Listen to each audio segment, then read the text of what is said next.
Gold अब 1 लाख रुपए के करीब है और नजर फेड चेयरमैन पावेल के स्पीच पर है और ईसीबी की मॉनेटरी पॉलिसी पर भी। सोने की कीमत 1 लाख रुपए प्रति 10 ग्राम के करीब पहुंच गई है। क्या यह एक फाइनल ब्रेकआउट का संकेत है या फिर आने वाला है करेक्शन? यह बताएंगे एलकेपी सिक्योरिटीज के commodity currency vice president Jatin Trivedi. मैं हूं कमल शर्मा। जतिन जी, आपका स्वागत है मोलतोल में। नमस्कार कमल जी। जी नमस्कार। जतिन जी, आज फेड चेयरमैन पावेल का स्पीच है। हालांकि उनके रुख में ब्याज दर को कटौती को लेकर शायद ही कोई नरमी दिखाई दे और ईसीबी जी। की भी मॉनेटरी पॉलिसी की बैठक होने जा रही है इस सप्ताह। ये दो बड़ी इवेंट बुलियन मार्केट को कैसे प्रभावित करेगी? कमल जी देखिए, जिस तरह से ये मार्केट का जो रुख है वो मोड़ ले रहा है, वो कहीं ना कहीं अगर हम देखें तो एक निचले स्तरों पर अच्छी खासी बढ़त जो है वो देखने मिल रही है। थोड़ा बहुत जो भी गिरावट आ जाती है या मुनाफा वसूली कह लीजिए उसको, तो तुरंत उसके अंदर बाइंग का रुझान जो है वो बनना शुरू हो जाता है। टैरिफ के अनसर्टेनिटी का ये सपोर्ट कह लीजिए, या फिर डॉलर इंडेक्स के अंदर जो कमजोरी है उसका सपोर्ट कह लीजिए, या जो रुपए के अंदर बीच बीच में जो ये गिरावट आ जाती है उसकी वजह से कह लीजिए, मगर कहीं ना कहीं जो ये परिबल हैं सभी गोल्ड को जो है वो कहीं ना कहीं सपोर्टिव तरीके से दोहराता है।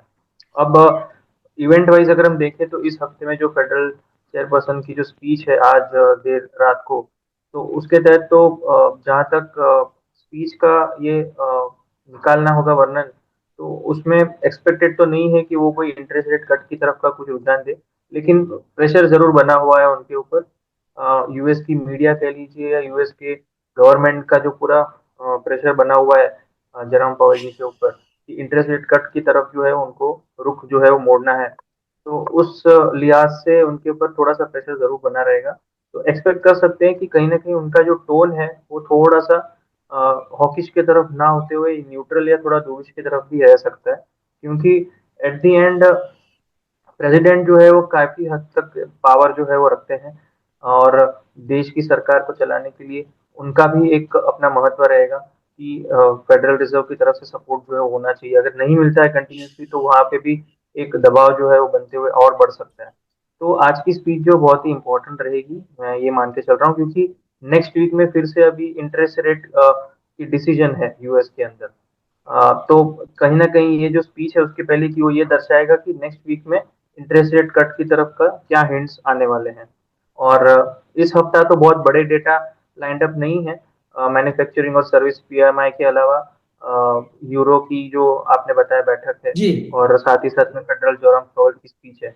लेकिन नेक्स्ट वीक जो है वो बहुत सारे डेटा लाइंड अप है, तो ट्रेंडिंग मूव जो है वो मैं एक्सपेक्ट कर रहा हूँ कि आने वाले अगले 10 दिन में आपको ट्रेंडिंग मूव जो है वो देखना शुरू हो जाएगा। जी। जतिन जी, अब गोल्ड 1 लाख रुपए 10 ग्राम के करीब है। एक ट्रेडर को आप क्या सलाह देंगे? 1 लाख के पार जाने की ताकत वाकई है अभी मार्केट में? आ, पिछली बार जब हमने शो किया था कमल जी, तब 1 लाख की गुंजाइश है कि नहीं, जुलाई महीने में इस पे हमने जी। पूरा फोकस रखा था।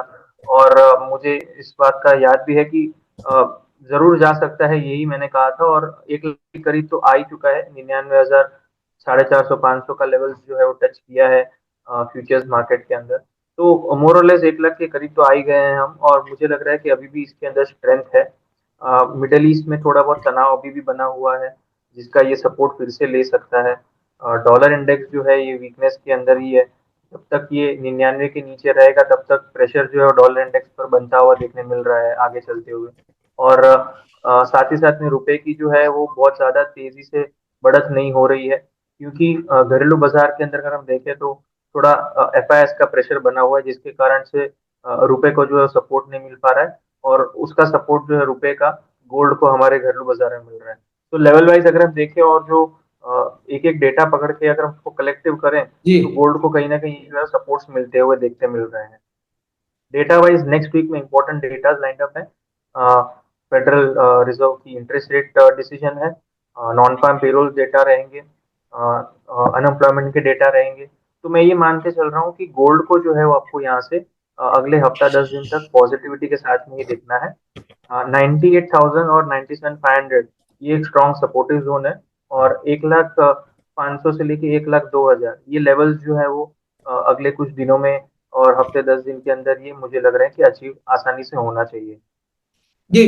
पर जतिन जी, यहाँ हम दूसरे जगह पहलू देखें कि अमेरिकी राष्ट्रपति जिस तरह अलग अलग देशों के साथ टैरिफ को लेकर अंतिम समझौता करना चाहते थे, लेकिन उसमें स्पीड नहीं दिख रही है, और 1 अगस्त की जो उनकी डेडलाइन है वो नजदीक आ रही है।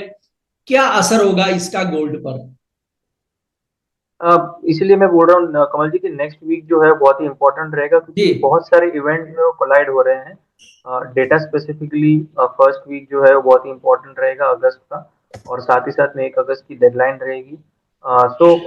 या तो डेडलाइन एक्सटेंड होना ये अभी अपने आप में एक नेगेटिविटी के साथ लिया जाएगा यूएस के संदर्भ से अगर देखें तो, क्योंकि कोई भी कंक्लूसिव नहीं आना टैरिफ को लेकर के और डिले ही करते रहना, तो इसका मतलब यही है कि कहीं ना कहीं झुकाव जो है यूएस कर रहा है।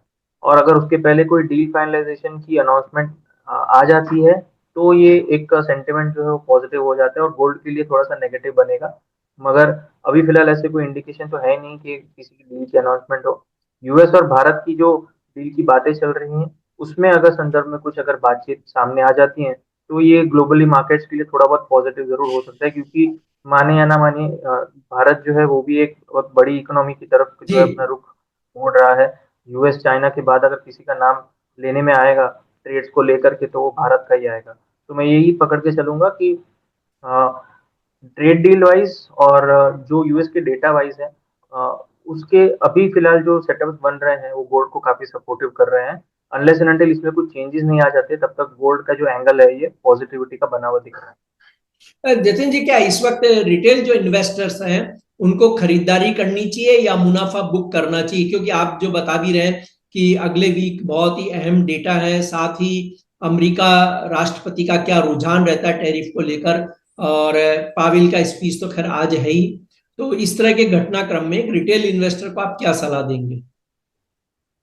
कमल जी, रिटेल इन्वेस्टर में अगर समझो किसी ने हाल ही में परचेसिंग की है 96 95 के आसपास में, 97 के रेंज में, तो उनको थोड़ा सा प्रॉफिट बुकिंग करना भी जरूरी है, क्योंकि उनकी जो प्रॉफिट है वो इरोड भी हो सकती है, क्योंकि बड़ा इंपॉर्टेंट वीक रहेगा आने वाला वीक जो है वो सप्ताह जो है वो।